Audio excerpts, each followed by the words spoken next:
성도 여러분 안녕하십니까? 2023년 11월 7일 화요 새벽 말씀 함께 나누겠습니다. 함께 나누실 하나님 말씀은 욥기 4장 1절에서 21절까지입니다. 본문은 고난으로 탄식하는 욥에 대한 엘리바스의 대답이 기록되어 있습니다. 본문을 통해서 참된 위로자는 예수 그리스도시다 라는 것과 고난에는 하나님의 섭리가 있음에 대해서 묵상하겠습니다.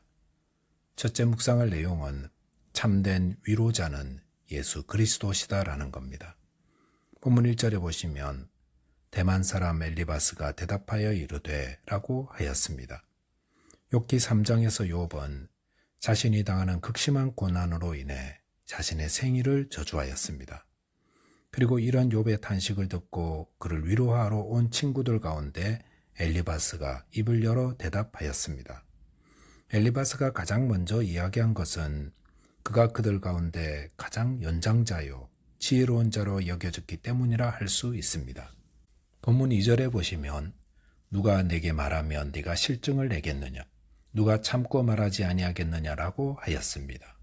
이것은 누구나 충고하는 것을 귀찮게 여기지만 그렇다고 입만 다물고 있을 수 없다는 뜻입니다.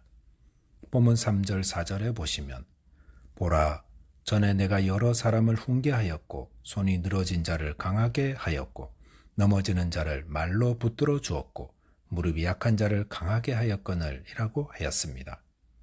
엘리바스는 전에 욥이 어려움 당한 자들을 어떻게 대했는지를 이야기하였습니다.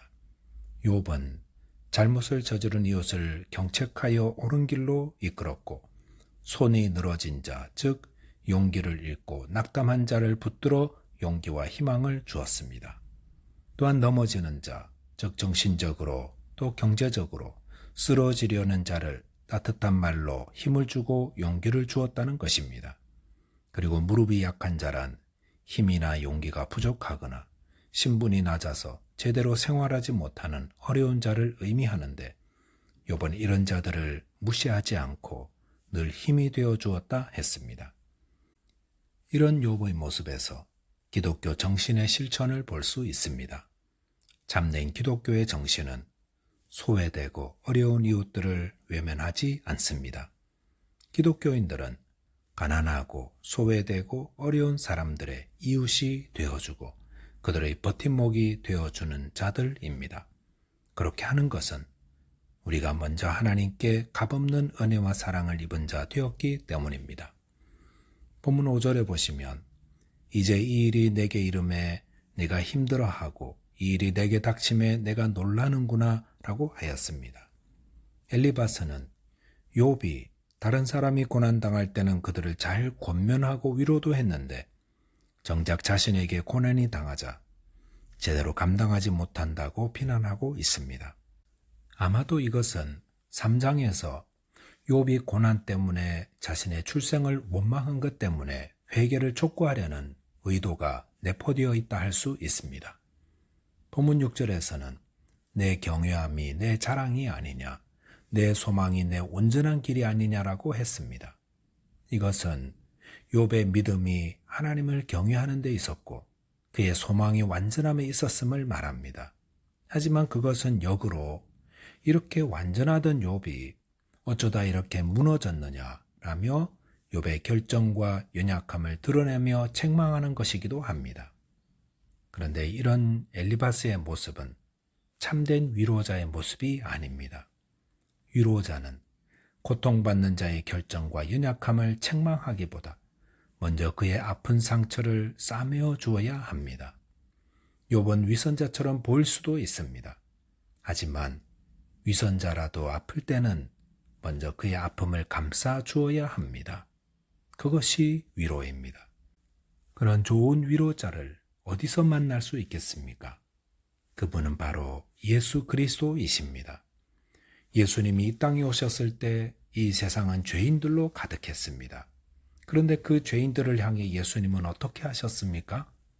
그들의 죄를 비난하고 책망하기보다 그들의 연약한 인간 본성을 이해하고 아픔을 감싸주시며 소망의 말씀을 주셨습니다.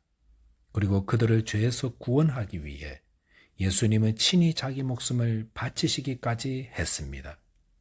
이것이 참 위로자의 모습입니다.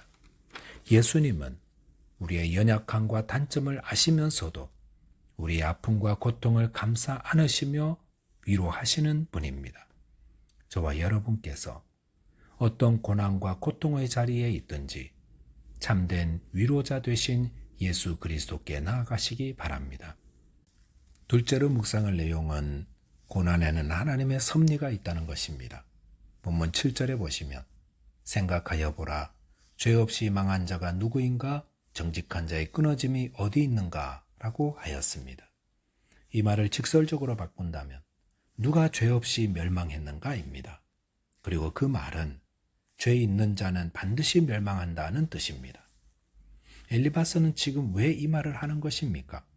그것은 욥이 그의 죄 때문에 이런 고난을 당하고 있다는 것입니다. 본문 8절 9절에 보시면 내가 보건대 악을 밭갈고 독을 뿌리는 자는 그대로 거두나니 다 하나님의 입기운에 멸망하고 그의 콧김에 사라지느니라 하였습니다.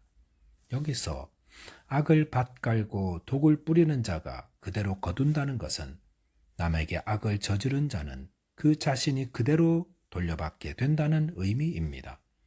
그리고 9절에서 하나님의 입기운에 멸망하고 만다는 것은 하나님이 그렇게 하신다는 것을 말합니다.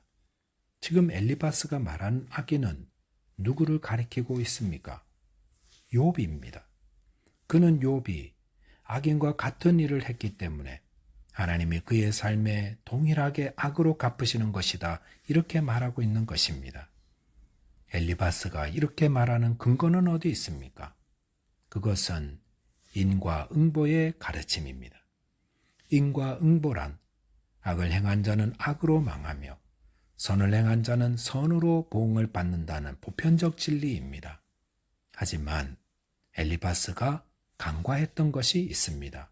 그것은 하나님의 섭리하심의 깊고 오묘함입니다.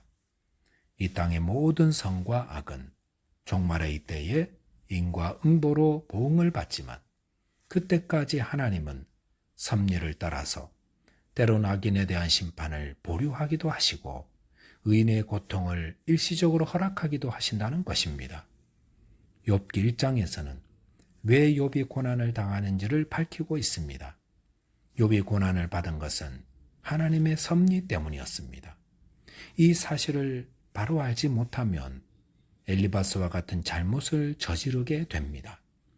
모든 고난을 인과응보의 틀로만 바라보면 욥처럼 의로우면서도 하나님의 섭리를 따라 고난을 당한 자를 정죄하는 잘못을 저지르게 됩니다.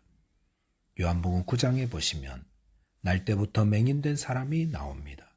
그런데 인과응보의 시각으로 보면 이 사람은 도대체 누구의 죄 때문에 맹인이 되었는가에 대한 질문이 나옵니다. 그 질문에 대해 예수님은 이 사람이나 그 부모의 죄로 인한 것이 아니라 그에게서 하나님이 하시는 일을 나타내고자 하심이라 대답하셨습니다. 그리고 땅에 침을 뱉어 진흙을 이겨 눈에 바르시고 실로암 못에 가서 씻으라 하시고 그의 눈을 밝히 보게 해 주셨습니다. 그리고 눈을 뜨게 된 이 사람은 예수께서 그리스도시다라는 사실을 드러내고 증거함으로 하나님의 영광을 나타내었습니다. 날 때부터 맹인이 되었던 이 사람은 왜 그런 고난 가운데 살았던 것입니까? 그것은 그의 죄나 그의 부모의 죄로 인한 것이 아니라 하나님의 하시는 일을 나타내기 위한 하나님의 섭리 안에 특별히 준비된 자였습니다. 그러니 이 사람은 얼마나 중요한 사람입니까? 고난이 무조건 인과응보의 결과라면 십자가에 달린 예수님이야말로 가장 악한 자일 것입니다. 하지만 예수님은 죄가 없으면서도 우리의 죄를 대신하여 십자가에서 죽으신 가장 의롭고 선하신 분입니다. 고난을 무조건 죄의 결과 때문으로 바라보는 시각은 하나님의 일을 위해 준비된 자를 멸시하는 잘못을 범하게 됩니다. 하나님은 이 땅의 마지막 날 악을 행한 자들을 그들의 행위를 따라 벌하시고 선을 행하는 자에게 상으로 갚으시는 분입니다. 하지만 종말의 때가 이르기 전까지 하나님은 우리가 알지 못하는 섭리를 따라 이 땅을 다스리고 계십니다. 그러므로 성도는 고난을 바라볼 때 거기에 하나님의 섭리가 있음을 알아 겸손해야 합니다. 함께 기도하겠습니다. 하나님 아버지, 예수께서 참된 위로자요 피난처 되심을 고백합니다. 또한 저희로 고난 앞에 겸손하게 하시고 또 하나님의 섭리를 바라보는 자 되게 하여 주옵소서. 예수 그리스도 이름으로 기도하옵나이다. 아멘. 오늘도 믿음 안에서 성령의 하루 되시기 바라겠습니다. 감사합니다.